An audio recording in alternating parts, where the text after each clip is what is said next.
Hello everyone, welcome to my channel. आज मैं आपको क्लास 10th मैथ्स के चैप्टर नंबर 3 की एक्सरसाइज 3.2 का इंट्रोडक्शन कराऊंगी। तो स्टूडेंट्स, एक्सरसाइज 3.1 के इंट्रोडक्शन में और एक्सरसाइज 3.1 के क्वेश्चंस में आप लोगों ने क्या देखा था कि हम किस तरह से pair of linear equations in two variables को एल्जेब्रिकली और ग्राफिकली रिप्रेजेंट करते हैं।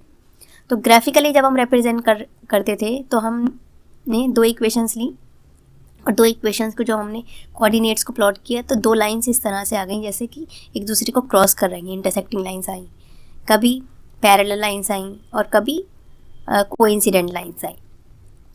तो हम इस एक्सरसाइज में क्या देखेंगे कि क्या हम ग्राफिकली इन लाइंस को सॉल्व कर सकते हैं, इनका सॉल्यूशन फाइंड कर सकते हैं। तो देखते हैं कैसे करेंगे। तो हमने जैसे कि pair of linear equations in two variables में मैंने दो सिचुएशंस ली थी जब मैंने एक्सरसाइज 3.1 का इंट्रोडक्शन कराया था, उसी को रिकॉल करते हैं, उसी को फर्दर बताएंगे।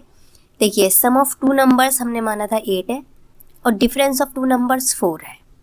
दो नंबर्स को ऐड करेंगे तो 4 आएगा और दो नंबर्स को माइनस करेंगे तो 4 आएगा। तो अब यहाँ पर देखिए, दो नंबर्स हमने मान लिए x और y है। जब हमने प्लस किया, अननोन नंबर्स हमने ले लिया x और y, हमने जब इन्हें प्लस किया तो x प्लस वाई 8 आया। जब हमने इन्हें माइनस किया तो x माइनस वाई 4 आया था और हमने इसके इंडिविजुअली सॉल्यूशंस निकाले थे। जब हमने x plus y equals to 8 के सॉल्यूशंस निकाले, मतलब ये यहाँ पर x और y क्या नंबर्स लें कि उनको प्लस करें तो 8 आए। तो ये इनके सॉल्यूशंस आए थे जैसे 1 प्लस 7, 2 प्लस 6, 3 प्लस 5, 4 प्लस 4, इन सभी को ऐड करेंगे तो 8 आएगा। इस तरह से इन्फिनिटली मैनी सॉल्यूशंस इसके हो सकते हैं, बहुत से और भी नंबर्स आगे हो सकते हैं। हमने ये 4 लिए थे और ऐसे ही हमने दूसरी सिचुएशन ली थी x minus y equals to 4। इसको हमने जब हमने इसके सॉल्यूशंस निकाले थे तो x की जगह हमने मान लीजिए 5 रखा, तो 5 माइनस 1 4 होता है, तो 5 और 1 इसका एक सॉल्यूशन हो गया। 6 माइनस 2 4 होता है, तो ये भी इसका एक सॉल्यूशन हो गया। तो इस तरह से इसके भी इन्फिनिटली मैनी सॉल्यूशंस हो सकते हैं, लेकिन हमने यहाँ पे 4 ले लिए थे। हम इसे ग्राफ पर प्लॉट किया था। फिर हमने इसको जब हमने इसे ग्राफ पर प्लॉट किया था तो ये कोऑर्डिनेट्स को ज्वाइन किया तो ये एक लाइन आई थी हमारे पास x plus y equals to 8 की, और ये दूसरी लाइन आई थी हमारे पास, ये इन कोऑर्डिनेट्स को प्लॉट होकर आई थी, तो ये x minus y equals to 4 हो गया। ठीक है, यहाँ हमने किया था, ये लाइंस एक दूसरे को एक पॉइंट पे करती हुई जा रही थी, क्रॉस करती हुई जा रही थी, ये इंटरसेक्टिंग लाइंस हो गई थी। अब हम इसके आगे हम इसका सोल्यूशन फाइंड अगर करना है तो कैसे करेंगे। अब देखिए, ये एक पॉइंट पर इंटरसेक्ट कर रही हैं। इस पॉइंट के अगर हम कोऑर्डिनेट्स देखें तो ये 6 और 2 है, इसके कोऑर्डिनेट्स 6 और 2 हैं। तो इसका मतलब ये जो कॉमन पॉइंट है अगर हम इसमें रखें x प्लस वाई, यहाँ पर रखें, देखिए x plus y equals to 8 है। अगर हम इसमें इनके कोऑर्डिनेट्स को रखा है, x की प्लेस पे 6 रख दिए और y की प्लेस पे 2 रखें, तो 6 प्लस 2 8 होता है, 6 प्लस 2 8 होता है। अब ऐसे ही हम x minus y equals to 4 में रखें यही, तो 6 माइनस 2 भी 4 होता है। ठीक है, सेम नंबर रखने पर हमें दोनों सेम नंबर x और y, x 6 रखा दोनों में, y 2 रखा, तो हमारी वैल्यूज़ ये 8 आ रही है और ये 4 आ रही है, जो हमारी कंडीशन थी कि सम ऑफ टू नंबर्स 8 हो और डिफरेंस ऑफ टू नंबर्स 4 हो। तो इसका मतलब 6 2 क्या हो गया, 6 2 इसका सॉल्यूशन हो गया। ठीक है, 6 2 इसका सॉल्यूशन हो गया, इन पेयर ऑफ इक्वेशंस का सॉल्यूशन हो गया। तो यहाँ पर ये इसके कितने सॉल्यूशन हो गए फिर एग्जैक्टली ये लाइंस क्या हुई, पहले हम लिखते हैं ये लाइंस क्या हैं। ये लाइंस हैं हमारी इंटरसेक्टिंग लाइंस,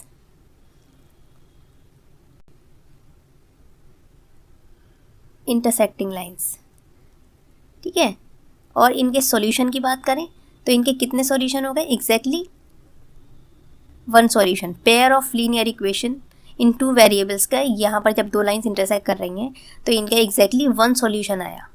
इसके अलावा इनका और कोई सॉल्यूशन नहीं होगा। इंडिविजुअली तो इनके अलग अलग सॉल्यूशंस हमने निकाले, टेबल निकाली, लेकिन इन दोनों के बीच कॉमन कौन सा सॉल्यूशन है जिसे ये सेटिस्फाई करेगा कि उन दो को प्लस करें तो 8 और उन्हीं दो को माइनस करें तो 4 आए। सेम ही नंबर्स को माइनस करें और सेम ही नंबर्स को प्लस करें तो इनका एग्जैक्टली 1 सॉल्यूशन होगा। और इस तरह के जो सॉल्यूशन होते हैं जिसमें हमारे इस तरह की जो लाइंस होती हैं जिसमें हमारे पास सॉल्यूशन आता है तो वो क्या कहलाती हैं, कंसिस्टेंट पेयर ऑफ इक्वेशंस कहलाती हैं। ठीक है, कंसिस्टेंट पेयर ऑफ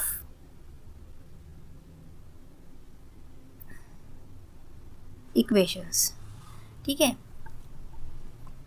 तो अब यहाँ पर आपको पता चल गया इंटरसेक्टिंग लाइंस का एग्जैक्टली वन सॉल्यूशन होता है। अब हम जो दोनों बाकी लाइंस हैं जैसे पैरेलल लाइंस और कोइंसिडेंट लाइंस के बारे में बताएंगे कि उनके सॉल्यूशन किस तरह से फाइंड होते हैं। तो यहाँ पर देखिए, जैसे ये है, ये पैरेलल लाइंस है। ये जैसे मैंने आपको एक्सरसाइज 3.1 का क्वेश्चन नंबर 3 कराया था, तो उसमें हमारे पास हमने ये सिचुएशन के अकॉर्डिंग ये इक्वेशन बनाई थी, और जब हमने उन्हें प्लॉट किया था तो हमारे पास जो ग्राफ आया था वो पैरेलल लाइंस का आया था। जो दोनों लाइंस आई थी वो पैरेलल लाइन थी। इन इक्वेशंस को हमने सॉल्व किया था जब तो यहाँ पर हम लिख देते हैं पैरेलल लाइंस। और जब ये पैरेलल लाइंस है, यहाँ पर ये देखिए, ये दोनों ही लाइंस जो हैं वो एक दूसरे को किसी भी पॉइंट पर क्रॉस नहीं कर रही हैं। तो इनके अगर हम सॉल्यूशन को देखें, कोई भी कॉमन सॉल्यूशन नहीं आ रहा है, तो इस तरह की जो इक्वेशन होती हैं, इस तरह की जो लाइंस होती हैं, उनका जो सॉल्यूशन होता है वो नो सॉल्यूशन, उनका कोई सॉल्यूशन नहीं होता है पैरेलल लाइंस का। ठीक है, और इन लाइंस की बात करें, अगर जैसे कि अगर सॉल्यूशन है तो वो हमारा कंसिस्टेंट हो जाता है, कंसिस्टेंट पेयर ऑफ इक्वेशंस। और इस तरह की जो लाइंस की इक्वेशन होती हैं उन्हें क्या बोलते हैं? Inconsistent pair of equations. Inconsistent pair of equations. ठीक है, अब इसके बाद आगे देखिए, अब जैसे इस तरह की इक्वेशन है, अब आप इस तरह की इक्वेशन को अगर हम सॉल्व करेंगे तो यहाँ पर जो इसका ग्राफ आया वो इस तरह से आएगा, एक ही लाइन के ऊपर दूसरी लाइन, इसे कोऑर्डिनेट सारे इसी एक ही लाइन पर आ जाएंगे। तो ये क्या लाइंस होती हैं? ये होती हैं कोइंसिडेंट लाइंस। कोइंसिडेंट लाइंस होती हैं। और इनके सॉल्यूशन की अगर हम बात करें तो इनके सॉल्यूशन देखिए, अब यहाँ पर कितने सारे सॉल्यूशंस हैं। ये सभी ये लाइन क्रॉस करते हुए उसी के ऊपर है वो लाइन, तो ये सभी ये जो पॉइंट्स क्या आएंगे अलग अलग, वो सभी इसके सॉल्यूशन होंगे। तो इसके इन्फिनिटली मैनी सॉल्यूशंस होते हैं, इनफिनिट नंबर ऑफ सॉल्यूशंस होते हैं इनके।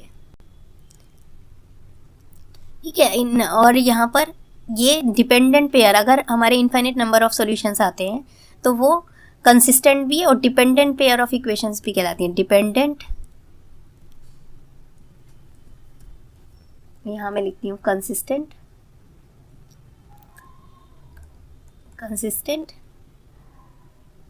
Pair of equations. तो स्टूडेंट्स, अगर हम इन इक्वेशंस को देखें, जैसे कोइंसिडेंट लाइंस की इक्वेशंस हैं, पैरेलल लाइंस की इक्वेशंस हैं और इंटरसेक्टिंग लाइंस की इक्वेशंस हैं, तो इन इक्वेशंस में अगर हम इनके मल्टीपल्स देखें, जैसे x के मल्टीपल्स को, y के मल्टीपल्स को, कांस्टेंट नंबर्स को, या पिछली इक्वेशंस के हम मल्टीपल्स को देखें, तो यहाँ पर जो इनके मल्टीपल्स हैं, कोफिशिएंट्स हैं, उनके रेशियोज को अगर हम कंपेयर करें, जैसे 2/4, 3/6, 9/18, इस तरह से, या पहले इस तरह से जो पैरेलल लाइंस वाली थी इनके हम कोफिशिएंट्स को कंपेयर करें, तो इनके रेशियोज में कुछ इस तरह से रिलेशन आएगा जिसके बेसिस पे हम ये बता सकते हैं कि हमारी लाइंस कब कोइंसिडेंट होंगी, कब पैरेलल होंगी और कब इंटरसेक्टिंग होंगी। तो देखते हैं कैसे करते हैं। पहले हम ये pair of linear equations in two variables का जनरल जो स्टैंडर्ड फॉर्म होती है वो आपको बताते हैं। ये आपको पता है, a1x + b1y + c1 = 0, a2x + b2y + c2 = 0, ये होती है स्टैंडर्ड फॉर्म। और इनके रेशियोज a1/a2, b1/b2, मल्टीपल्स जो है, कोफिशिएंट्स जो है c1/c2 कॉन्स्टेंट्स।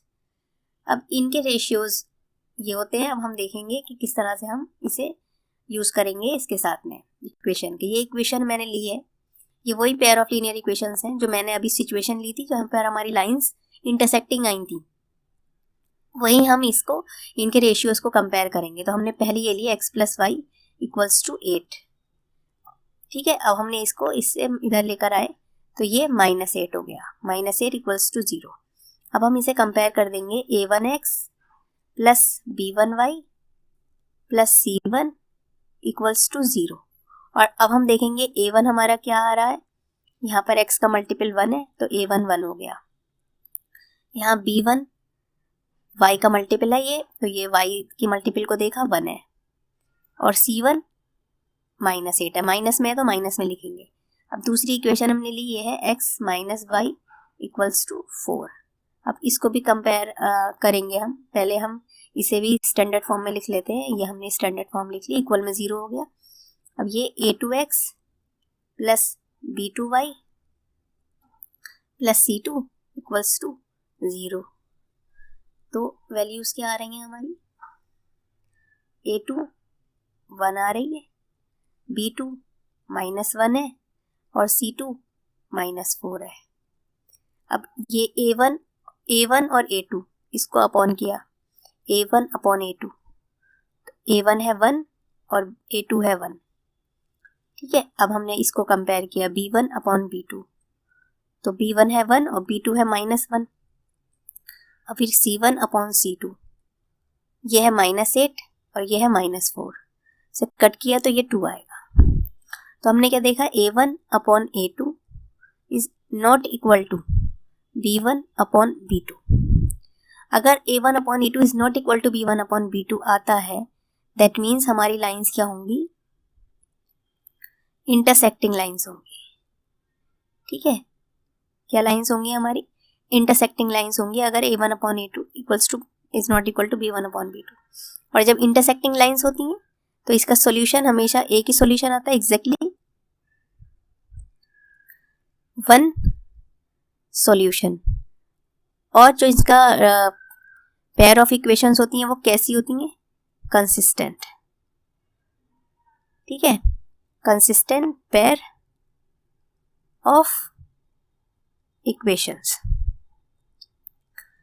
ठीक है, तो यहाँ पर हमें इक्वेशन से हमें ये पता चला कि अगर a1 upon a2 is not equal to b1 upon b2 है तो ये हमारी लाइंस इंटरसेक्टिंग होंगी।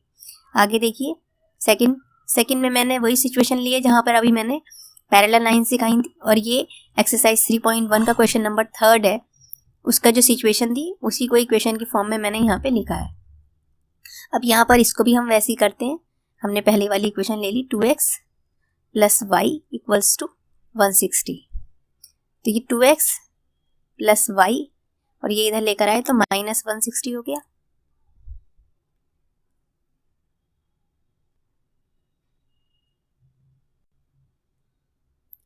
अब यहाँ पर इसे कंपेयर करेंगे, a1x + b1y + c1 = 0। ठीक है, तो अब यहाँ पर a1 2 हो गया, b1 1 है, y का मल्टीपल 1 है, यहाँ पर c1 -160 है। अब हमने यहाँ पर दूसरी इक्वेशन ली, 4x + 2y = 300, और इसको हम लेफ्ट साइड लेकर आएंगे तो ये माइनस हो जाएगा और ये इसकी स्टैंडर्ड फॉर्म होगी। इसको कंपेयर करेंगे हम, a2x + b2y + c2 = 0। इससे a2 हमारा आएगा 4, x का मल्टीपल है 4, और b2 2 और c2 -300। अब जब हम इसके रेशियोज को कंपेयर करेंगे तो a1 अपॉन a2 2/4, तो कट होगा, ये 1/2 हो जाएगा। फिर b1 अपॉन b2, b1 है 1 और b2 है 2, c1 अपॉन c2 -160 अपॉन -300, तो 0 से 0 कट, माइनस से माइनस, 2 8s are 16 और 2 15s are 30, ये 8/15 आया। अब यहाँ पर हम क्या देख रहे हैं कि a1 upon a2 is equal to b1 upon b2, क्योंकि दोनों 1/2 है, but not equal to c1 upon c2। ठीक है, जैसे कि आपने ये जो 3.1 का क्वेश्चन नंबर 3 किया था उसमें हमारी लाइंस क्या आई थी, पैरेलल लाइंस आई थी। आप देखिएगा जाकर, तो वहाँ पर पैरेलल लाइंस आई थी। तो ये पैरेलल लाइंस का हमने क्या देखा, पैरेलल लाइंस का हमने कंपेयर करा रेशियोज को, तो वो रेशियोज कुछ इस तरह से आ रहे हैं। तो इसका मतलब अगर A1 upon A2 B1 upon B2 के इक्वल है but not equal to C1 upon C2 है, तो हमारी लाइंस क्या आएंगी? हमारी लाइंस आएंगी पैरेलल लाइंस। ठीक है, और पैरेलल लाइंस होती हैं तो इनका सॉल्यूशन क्या होता है? नो सॉल्यूशन होता है, और नो सॉल्यूशन है तो इनका पेयर ऑफ इक्वेशंस क्या कहलाएंगे? Inconsistent. Inconsistent pair of equations. ठीक है, इसके बाद ये पैरेलल लाइंस हो गई, नो सॉल्यूशन और इनकंसिस्टेंट पेयर ऑफ इक्वेशंस। इसके बाद हम थर्ड पार्ट करते हैं। थर्ड पार्ट में मैंने यहाँ पर ये जो इक्वेशन ली, ये मैंने ये जो लाइंस थी यहाँ पर हमारी ये कोइंसिडेंट लाइंस आ रही थी, ये इक्वेशन थी। इस इक्वेशन को आप कोऑर्डिनेट्स प्लॉट करेंगे इनको सॉल्व करके, तो इनकी जो लाइंस आएंगी वो इस तरह से आएंगी। तो यहाँ पर अब हम इसके यहाँ पर देखते हैं इसको कंपेयर करके। तो यह 2x प्लस 3y और ये इधर -9 इक्वल्स टू 0। जब हम इसे कंपेयर करेंगे a1x plus b1y plus c1 equals to 0, तो a1 आएगा 2, b1 आएगा 3 और c1 -9। ठीक है, अब यहाँ पर दूसरी इक्वेशन ले ली हमने, 4x plus 6y equals to 18, 4x plus 6y minus 18 equals to 0। तो a1 4 है,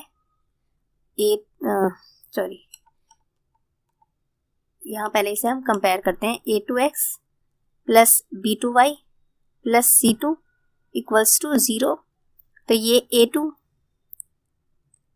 4 हो गया, b2 6 हो गया और c2 -18 हो गया। a2 4 b2 6 c2 -18।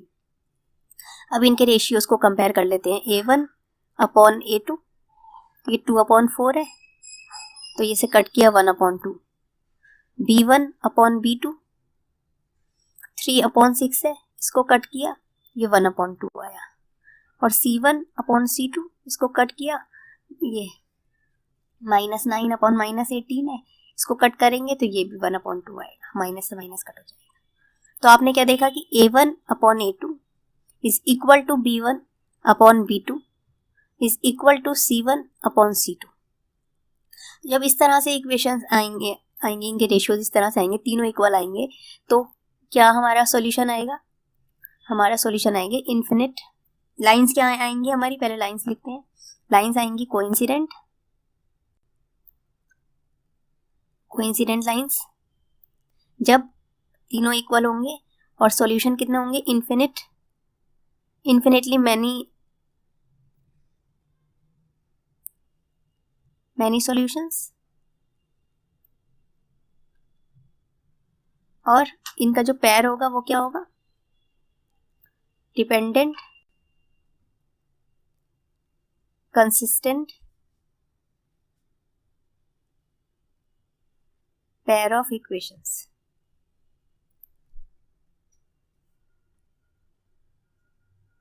ठीक है, ये मैंने आपको इक्वेशंस, जो हमारी इक्वेशंस आई थी, इक्वेशन से हमने जो लाइंस बनाई थी उसके अकॉर्डिंग मैंने आपको ये बताया। लेकिन अगर हमसे जनरल फॉर्म में हम बताएं कि अगर if the lines represented by the equation this a1x plus b1y plus c1 equals to 0 and a2x plus b2y plus c2 equals to 0, तो इंटरसेक्टिंग लाइंस कब होंगी?